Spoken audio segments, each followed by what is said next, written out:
Hi my dear students, നിങ്ങളുടെ ലിബാൻ സാറാണ്. ഞാൻ കാറ്റലിസ്റ്റ് കോമേഴ്സിലുള്ള ഒരു ഫാക്കൽറ്റിയാണ്.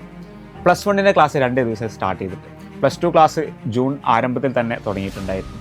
ചില കുട്ടികളൊക്കെ ക്ലാസ് തുടങ്ങിയ അന്ന് മുതൽ തന്നെ എനിക്ക് നന്നായി പഠിക്കണം, പ്ലസ് വണ്ണ് പാളിപ്പോയി, പ്ലസ് ടു നല്ല മാർക്ക് വാങ്ങണം, ഞാൻ SSLCയിൽ പഠിച്ച പോലെ തന്നെ പ്ലസ് വണ്ണിലും പ്ലസ് ടുവിലും നല്ല രീതിയിൽ മാർക്ക് സ്കോർ ചെയ്യണം. സോ അങ്ങനത്തെ ചിന്തയിൽ തന്നെ ആദ്യ ദിവസം മുതൽ പഠിച്ചു തുടങ്ങിയിട്ടുള്ള ഒരുപാട് കുട്ടികളുണ്ടാകും. ചില കുട്ടികൾക്ക് ക്ലാസ് തുടങ്ങിയിട്ടല്ലേ ഉള്ളൂ, സമയമായിട്ടില്ലല്ലോ, ക്ലാസ്സിൻ്റെ ഒരു വൈബ് മൂടൊക്കെ എത്തട്ടെ, ഓണം എക്സാം ഒക്കെ വരുമ്പോഴേക്കും ഒന്ന് പഠിത്തമൊക്കെ സ്റ്റാർട്ട് ചെയ്യാം, അല്ലെങ്കിൽ ക്രിസ്മസ് എക്സാം ഒക്കെ ആവട്ടെ, അപ്പോഴേക്കും എൻ്റെ പഠനം തുടങ്ങിയാൽ മതി എന്നുള്ള ചിന്തയായിരിക്കും മിക്ക കുട്ടികൾക്കും ഉണ്ടാവുക. പഠിക്കണം എന്നുള്ള ചിന്ത പോലും ചില കുട്ടികൾക്ക് എന്തുണ്ടാവില്ല, വന്നിട്ടുണ്ടാവില്ല. സോ നിങ്ങൾ ഏത് തരത്തിലുള്ള കുട്ടികളാണെങ്കിലും നിങ്ങൾക്ക് പഠിക്കാനുള്ള ചില ടിപ്സും പോയിൻറ്റ്സും ആയിട്ടാണ് ഞാനിന്ന് വന്നിട്ടുള്ളത്. ഇതിൽ ആദ്യത്തെ 3 പോയിൻറ്റ്സ് നിങ്ങൾക്ക് എല്ലാവർക്കും അറിയാം, എല്ലാവരും നിങ്ങളോട് പറഞ്ഞു തരുന്നൊരു കാര്യമാണ്. പക്ഷേ നിങ്ങൾ ഒഴിച്ചുകൂടാത്ത ഒരുപാട് കാര്യങ്ങൾ അതിനുശേഷം ഞാൻ പറയുന്നുണ്ട്. സോ നിങ്ങൾ ഈ വീഡിയോ അവസാനം വരെ കാണണം. നിങ്ങളുടെ ഫ്രണ്ട്സിനൊക്കെ ഒരു പക്ഷേ പഠിക്കാൻ വലിയ ഇൻട്രസ്റ്റ് ഇല്ലാത്ത, അല്ലെങ്കിൽ പഠിക്കണം എന്നുണ്ട്, ആ ഒരു ആഗ്രഹമുണ്ട്, പക്ഷേ പഠിക്കാൻ പറ്റുന്നില്ല, അത്തരം സ്റ്റുഡൻസ് എന്ത് ചെയ്യാൻ നിങ്ങളത് ഷെയർ ചെയ്ത് കൊടുക്കാം. സോ ഒന്നാമത്തെ കാര്യം, നിങ്ങൾ പഠിക്കുന്ന സമയത്ത് 3 കാര്യങ്ങൾ ശ്രദ്ധിക്കണം. ഫസ്റ്റ് വൺ എന്താ പറയുക, നിങ്ങൾ ക്ലാസ്സിൽ നല്ല അറ്റൻറ്റീവ് ആയിരിക്കണം. നമ്മുടെ ക്ലാസ് റൂമിൽ ടീച്ചേഴ്സ് നല്ല അടിപൊളിയായിട്ടും ക്ലാസ് എടുക്കാം. അപ്പോൾ ചിലപ്പോൾ നിങ്ങൾക്ക് ക്ലാസ് ബോറായിരിക്കും, പക്ഷേ നിങ്ങൾക്ക് ആ ഒരു സബ്ജക്റ്റിനോട് നല്ല രീതിയിൽ ഇഷ്ടമുണ്ടെങ്കിൽ എന്ത് ചെയ്യും, നിങ്ങൾ ആ ക്ലാസ് കണ്ടിരിക്കുകയാണെങ്കിൽ തന്നെ ആ സബ്ജക്ട്സ് അല്ലെങ്കിൽ അന്ന് എടുക്കുന്ന ടോപ്പിക്സിന് ഒരു 40% നിങ്ങളുടെ മൈൻഡിൽ നിന്നുണ്ടാകും. അത് റീഡ് ആയിട്ടുണ്ടാകും അല്ലെങ്കിൽ ലോഡായിട്ടുണ്ടാകും. ചിലപ്പോൾ നമ്മൾ ശ്രദ്ധിച്ചൊന്നും ഉണ്ടാവില്ല, ക്ലാസ്സിലെ വലിയൊരു അറ്റൻഷൻ നിങ്ങൾ കൊടുത്തിട്ടില്ലെങ്കിൽ എന്ത് ചെയ്യും, നിങ്ങളത് വീട്ടിൽ നിന്ന് പഠിച്ചാൽ പോലും ഒരുപക്ഷെ പറ്റിക്കോളുന്നില്ല. കാരണം നിങ്ങൾ പ്ലസ് 2 ലെവലിൽ അല്ലെങ്കിൽ പ്ലസ് 1 ലെവലിൽ ഒരു കുട്ടിയാണ്. ആ സമയത്ത് നിങ്ങൾക്ക് ക്ലാസ് എടുക്കുന്ന ഒരാളെന്ന് പറയുന്നത് ഡിഗ്രി കഴിഞ്ഞ് PG കഴിഞ്ഞ് B.Ed M.Ed ഒക്കെ കഴിഞ്ഞ് അതുപോലെ സെറ്റൊക്കെ എക്സാം ഒക്കെ എഴുതി അത്യാവശ്യം വലിയ രീതിയിൽ എക്സ്പീരിയൻസ് ഉള്ള ഒരാളാണ്. സോ ആ ഒരു ക്ലാസ് എടുത്ത് തരുമ്പോൾ എന്ത് ചെയ്യും, നമുക്ക് കുറച്ചുകൂടി കാര്യങ്ങൾ പെട്ടെന്ന് കൺവേഡ് ആവും. നമ്മൾ സ്വന്തം മനസ്സിലാക്കി എടുക്കുമ്പോൾ എന്ത് ചെയ്യും, ഭയങ്കരമായ രീതിയിൽ ലാഗ് വരാനുള്ള സാധ്യതയുണ്ട്. രണ്ടാമത്തെ കാര്യം, ഓരോ ദിവസവും ക്ലാസ്സിൽ എടുക്കുന്ന കാര്യം അന്ന് ജസ്റ്റ് വീട്ടിൽ ഒന്ന് വായിക്കണം. ജസ്റ്റ് റീഡ് ചെയ്ത്, നിങ്ങൾ പഠിക്കണമെന്ന് നിർബന്ധമൊന്നുമില്ല, ജസ്റ്റ് വായിച്ചിട്ടാൽ തന്നെ എന്ത് ചെയ്യും, അന്ന് ക്ലാസ്സിൽ നമുക്ക് ചെറിയ അറ്റൻഷൻ ഉണ്ടെങ്കിൽ അത് നമ്മുടെ മൈൻഡിൽ അവിടെ എന്ത് ചെയ്യും, അതവിടെ സ്റ്റിക്കായിട്ട് അഥവാ അതവിടെ ഒട്ടി നിൽക്കും. സോ നമ്മൾ പിന്നെ എക്സാമിൻ്റെ സമയത്ത് ഒന്നുകൂടി വായിക്കുമ്പോൾ തന്നെ ഇത് ഞാനന്ന് പഠിച്ചതാണല്ലോ, ആ ഒരു ചിന്ത എന്ത് ചെയ്യും, നിങ്ങളുടെ മനസ്സിലേക്ക് വരും. മൂന്നാമത്തെ കാര്യം എന്നുള്ളത് റിവൈസിങ്. അതായത് ഈ റിവൈസിങ് ആണ് നിങ്ങൾ പഠിക്കുന്നത് അഥവാ നിങ്ങളുടെ എക്സാമിനേഷൻ്റെ സമയത്ത് ചെയ്യേണ്ടത്.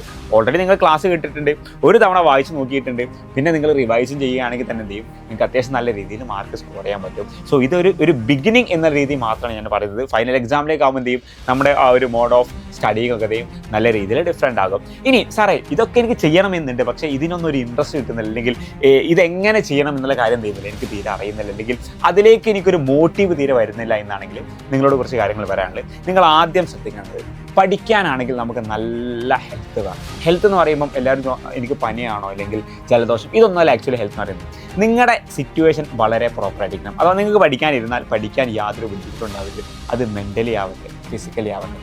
ഫിസിക്കലി കുട്ടികൾക്ക് ബുദ്ധിമുട്ടുള്ളതിനേക്കാൾ കൂടുതലും കുട്ടികൾ മെൻ്റലി ഭയങ്കര ഫ്രസ്ട്രേറ്റഡാണ്. ഇപ്പോൾ ചില കുട്ടികളുടെയൊക്കെ ഞാൻ കുറേ കാര്യങ്ങൾ സംസാരിച്ചപ്പം അവർ ഭയങ്കരമായി ഫ്രസ്ട്രേറ്റഡാണ്. കാരണം എന്താ, പ്ലസ് 1 കുട്ടികൾ വന്നിട്ട് അവരുടെ ഇൻസ്റ്റാഗ്രാം പേജിനാണ് ഞങ്ങളുടെ പ്ലസ് 2 ക്ലാസ്സിൻ്റെക്കാട്ടിലും കൂടുതൽ ലൈക്ക് വരുന്നത്. അവരുടെ വീഡിയോസ് നല്ല വൈറലാകുന്നത്, ഞങ്ങളുടെ വീഡിയോസ് വൈറലാകുന്നത്. അത് ഭയങ്കര ഫ്രസ്ട്രേറ്റഡാണ്. എന്നിട്ട് അവർക്ക് പഠിക്കാനൊന്നും പറ്റുന്നില്ല. നിങ്ങൾക്ക് വളരെ ഇൻട്രസ്റ്റ് ഉള്ള പല കാര്യങ്ങളും നിങ്ങളുടെ പഠനവുമായി കോംപ്രമൈസ് ചെയ്തു പോകുന്ന കാര്യങ്ങളല്ല. സോ നിങ്ങൾ അതിനൊക്കെ എന്ത് ചെയ്യണം, ഒഴിവാക്കാൻ പരമാവധി എന്ത് ചെയ്യണം, ശ്രമിക്കണം. ഇനി രണ്ടാമതൊരു കാര്യം, പഠനത്തെ നിങ്ങൾക്ക് എങ്ങനെ ഇൻട്രസ്റ്റിംഗ് ആക്കാൻ എന്നുള്ളതാണ്. അത് നമുക്ക് ആദ്യം വേണ്ടത് ഒരു സ്റ്റാർട്ടിങ്. ആ ഒരു സ്റ്റാർട്ടിങ് തുടങ്ങി കിട്ടിയാൽ തന്നെ എന്ത് ചെയ്യും, നമ്മൾ വളരെ മുന്നോട്ട് പോകും. സോ അതുകൊണ്ടുള്ള ഏറ്റവും വലിയ കാര്യം എന്ന് പറഞ്ഞാൽ, നിങ്ങൾക്കൊരു ഗോൾ സെറ്റ് ചെയ്ത് കഴിഞ്ഞാൽ എന്ത് ചെയ്യും, ആ ഗോളിന് പിറകെ നിങ്ങൾ പോകും. ഇപ്പോൾ ഫോർ എക്സാമ്പിൾ ഈ വരുന്ന ഓണം എക്സാം നിങ്ങൾ ആരോടെങ്കിലും ചലഞ്ച് ചെയ്യുക. ഞാൻ എന്തായാലും ഇപ്പോൾ നമ്മൾ പല ചലഞ്ചാണ്, പാലത്തിന് മുകളിൽ നിന്ന് ചാടുന്നത്, 10 കിലോമീറ്റർ ഓടുന്നത്, മന്തി വാങ്ങിത്തരാന്ന് പറയുന്നത്. സോ നിങ്ങൾക്ക് നിങ്ങളുടെ ഫ്രണ്ടിനോട് ചലഞ്ച് ചെയ്തോടെ, നീ ഈ പരീക്ഷയ്ക്ക് നീ 70% കൂടുതൽ മാർക്ക് വാങ്ങുകയാണെങ്കിൽ ഞാൻ ഫുൾ മന്തി വാങ്ങിത്തരാം. സോ അത്തരത്തിൽ പരസ്പരമൊക്കെ ചലഞ്ച് ചെയ്തിട്ട്, അല്ലെങ്കിൽ നിങ്ങൾ പാരൻസിനോട് പറഞ്ഞാൽ മതി, ഉമ്മ ഞാനേ ഈ ഓണപരീക്ഷയ്ക്ക് ഇത്ര മാർക്ക് വാങ്ങാണ്ട് നിങ്ങൾ എനിക്ക് എന്താ വാങ്ങിക്കുക, വലിയ ഫോൺ വേണം, ബൈക്ക് വേണം, അങ്ങനെയൊന്നും വേണ്ടല്ലോ, ചെറിയൊരു സന്തോഷം. ആ ചെറിയൊരു ഗോളിലേക്ക് എന്ത് ചെയ്യും, നിങ്ങൾ ഇപ്പോഴേ സ്റ്റാർട്ട് ചെയ്ത് തുടങ്ങിയാൽ ഉറപ്പായിട്ട് എന്ത് ചെയ്യും, നിങ്ങൾ എക്സാമിലേക്ക് നിങ്ങൾക്ക് നല്ല രീതിയിൽ മാർക്ക് സ്കോർ ചെയ്യാൻ പറ്റും. ഇനി ഈ സ്റ്റാർട്ടിങ് തുടങ്ങിക്കഴിഞ്ഞാൽ പിന്നെ നിങ്ങൾ ശ്രദ്ധിക്കുന്ന കാര്യം എന്താണെന്ന് വെച്ചാൽ, എങ്ങനെ പഠനം നടക്കുമ്പോൾ അത് ഇൻട്രസ്റ്റിംഗ് ആക്കാന്നുള്ളത്. ഒന്നാമത് നിങ്ങൾ ഫിസിക്കലി ആൻഡ് മെൻ്റലി നല്ല പ്രസൻസ് ഉണ്ടായിരിക്കണം. പഠിക്കുന്ന സമയത്ത് പക്കാ പഠിക്കാനായിരിക്കണം. വേറൊരു കാര്യം നിങ്ങൾ ഡിസ്റ്റർബ് ചെയ്ത്. സോ അതിന് നിങ്ങൾക്ക് നല്ലൊരു പ്ലസൻസ് മൈൻഡ് വേണം. ഈ പ്ലസൻറ്റ് മൈൻഡ് ഉണ്ടാക്കാൻ സാറേ മൈൻഡൊന്നും അത്ര ഒരു മൂവ്മെൻറ്റ് കിട്ടുന്നില്ല, മൈൻഡിന് മൂവ്മെൻറ്റ് കിട്ടുന്നില്ല, അങ്ങനെ പല ആൾക്കാരും പറയാറുണ്ട്. സോ അതെന്താ വെച്ചാൽ മൈൻഡ് ഭയങ്കര ഫ്രസ്ട്രേറ്റ് ആയിരിക്കും. നിങ്ങൾ ചെയ്യാത്ത ഒരുപാട് കാര്യങ്ങളുണ്ട്. ഫിസിക്കലി മെൻ്റലി നിങ്ങളെ എൻഗേജ് ചെയ്യിപ്പിക്കുന്ന, നിങ്ങളെ ഉണർത്തുന്ന ഒരുപാട് കാര്യങ്ങൾ നിങ്ങളുടെ ലൈഫിൽ നിങ്ങൾ മിസ് ഔട്ട് ചെയ്യുന്നത്. ഏറ്റവും എക്സാമ്പിൾ വരാണെങ്കിൽ, നിങ്ങളൊരു സൺറൈസ് കണ്ടിട്ട് അല്ലെങ്കിൽ ഒരു സൺസെറ്റ് കണ്ടിട്ട് കുറേ ദിവസമായിട്ടുണ്ടാകും. നിങ്ങൾ ഒരു ഈവനിങ് ആവട്ടെ അല്ലെങ്കിൽ ഒരു ഏർലി മോർണിംഗ് ആവട്ടെ ഒന്ന് വീട്ടിലൂടെ ഒക്കെ പുറത്തുനിന്ന് ഇറങ്ങിയിട്ട് ഒരു വാക്കിനൊക്കെ പോകാം.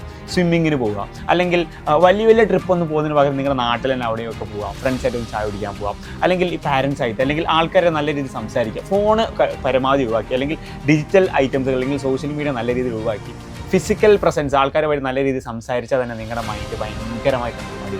ചില വീട്ടിലുണ്ട് ഏട്ടനും അനിയനും സംസാരിച്ചാൽ കണ്ടാൽ അപ്പടിയായിരിക്കും. സോ അത് ഫ്രസ്ട്രേറ്റഡ് ആവുന്നതായിരിക്കും.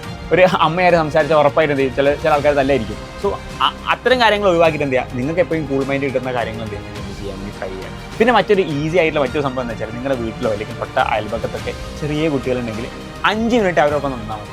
അവരെ കളികളൊക്കെ കാണുമ്പോൾ നമുക്ക് മൈൻഡ് ഭയങ്കര അടിപൊളിയായി തോന്നും. സോ അങ്ങനെ ആകുമ്പോൾ നിങ്ങൾക്ക് എന്ത് ചെയ്യും, പഠിക്കാൻ കുറച്ചുകൂടി നല്ല രീതിയിൽ കോൺസെൻട്രേഷൻ. അടുത്തൊരു കാര്യം കോമ്പറ്റീറ്റീവ് സ്റ്റഡി എന്നുള്ളതാണ്.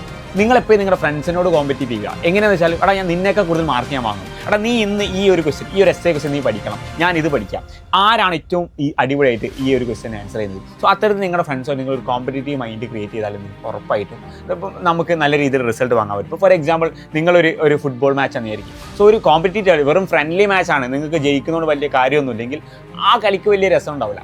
പക്ഷേ ആ സമയത്ത് നിങ്ങൾക്ക് ഭയങ്കര സ്പിരിറ്റ് ഉണ്ട്, ഞാൻ ജയിക്കണം, ആ ഒരു ചിന്ത ഉണ്ടെങ്കിൽ ഉറപ്പായിട്ടും അവിടെ കൂടുതൽ ഗോൾ സ്കോറിങ്സ് വരും, ഒരു ഗോൾ അടിക്കും, തിരിച്ച് രണ്ടാമത് അടിക്കും. സോ അങ്ങനെ എന്ത് ചെയ്യും, ആ ഭയങ്കരമായ ഒരു ഫൈറ്റ് അവിടെ ക്രിയേറ്റ് ചെയ്യും, നല്ല റിസൾട്ട്സ് അവിടെ ജനറേറ്റ് ചെയ്യുകയും ചെയ്യും. സോ ആ ഒരു കോമ്പറ്റീറ്റീവ് മൈൻഡ് എന്ത് ചെയ്യുക, ഉറപ്പായിട്ടും നിങ്ങളുടെ ആ ഒരു സ്റ്റഡീസിൽ കൊണ്ടുവരാം. പിന്നെ നെക്സ്റ്റ് ഒരു കാര്യം എന്നുള്ളത് നമ്മൾ ശ്രദ്ധിക്കാതെ പോകുന്ന കാര്യം, നമ്മൾ ലാസ്റ്റിലേക്ക് പഠിച്ചാൽ പോലെ എന്നൊരു കാര്യമുണ്ട് പല ആൾക്കാർക്കും. നിങ്ങൾക്കറിയാം ഒരു 2020 ക്രിക്കറ്റ് മാച്ച് IPL മാച്ച് ആണെങ്കിൽ അപ്പം നമുക്കൊരു 180 റൺസാണ് നമ്മുടെ ഓപ്പോണൻസ് എടുത്തുള്ളത്. 180 റൺസ് നമുക്ക് എന്ത് ചെയ്യണം, ജയിക്കാൻ വേണം. സോ നിങ്ങൾക്കറിയാം 9 റൺസാണ് റൺ റേറ്റ്. ഒരു ഓവറിൽ 9 റൺ എടുത്താലാണ് 20 ഓവറോട് നമുക്ക് 180 റൺസ് ക്രോസ് ചെയ്യാൻ പറ്റുക. സോ നിങ്ങൾ ആദ്യത്തെ 10 ഓവർ കഴിയുമ്പോഴേക്കും 90 റൺസ് വേണ്ടി വരും അല്ലേ. പക്ഷേ നിങ്ങൾ ആദ്യത്തെ 10 ഓവർ കഴിഞ്ഞപ്പോഴും നിങ്ങൾക്ക് ആകെ 50 റണ്ണാണുള്ളത്. അപ്പോൾ ബാക്കി 140 റൺ അവസാനത്തെ 10 ഓവറിൽ നിങ്ങൾ എടുക്കേണ്ടി വരും. അതായത് നിങ്ങൾ ആദ്യം വളരെ കുറച്ച് കഷ്ടപ്പെട്ടതുകൊണ്ട് അവസാനത്തെ 10 ഓവറും ഭയങ്കരമായ രീതിയിൽ കഷ്ടപ്പെട്ട് കളിക്കേണ്ടി വരും. അതൊരു ലക്ക് മാത്രമായിരിക്കും. അതേപോലെ നിങ്ങൾ ക്രിസ്മസ് എക്സാം വരെ ഒന്നും പഠിക്കുന്നില്ല, ക്രിസ്മസ് എക്സാം കഴിഞ്ഞിട്ടാണ് ഞാൻ പഠിക്കുന്നതെങ്കിൽ എന്തായിരിക്കും, ഒരു വർഷം സമയമെടുത്ത് പതുക്കെ റിലാക്സ് ചെയ്ത് പഠിക്കുന്ന കാര്യങ്ങൾ നിങ്ങൾ അവസാനത്തെ 3 മാസം കൊണ്ട് കഷ്ടപ്പെട്ട് ഭയങ്കര ഫ്രസ്ട്രേറ്റഡ് ആയിട്ട് ഓടിച്ച് തീർത്ത് പഠിക്കേണ്ടി വരും. സോ ആ രണ്ട് റിസൾട്ടും വളരെ ഡിഫറൻസ് ആയിരിക്കും. സോ ഈ കാര്യങ്ങളൊക്കെ നിങ്ങളുടെ പഠനത്തിൽ ശ്രദ്ധിക്കുകയാണെങ്കിൽ, അത് നിങ്ങളുടെ പഠനത്തിൽ കൊണ്ടുവരാൻ നിങ്ങൾ ശ്രമിക്കുകയാണെങ്കിൽ തീർച്ചയായിട്ടും ഈ വരുന്ന ഫൈനൽ എക്സാമിൽ 2026 മാർച്ചിൽ വരുന്ന ഫൈനൽ എക്സാമിൽ നല്ല രീതിയിൽ മാർക്ക് സ്കോർ ചെയ്യാനും അതിൻ്റെ ജൂണിലോ ഏപ്രിലിലോ വരുന്ന റിസൾട്ടിൽ നിങ്ങൾക്ക് നല്ല മാർക്ക് കാണാനായിട്ട് പറ്റും. സോ നിങ്ങൾക്ക് അതേപോലെ നന്നായി പഠിക്കാനും അതിനനുസരിച്ചുള്ള മാർക്ക് സ്കോർ ചെയ്യാനും പറ്റട്ടെ ആത്മാർത്ഥമായി ആശംസിക്കുകയാണ്. All the best.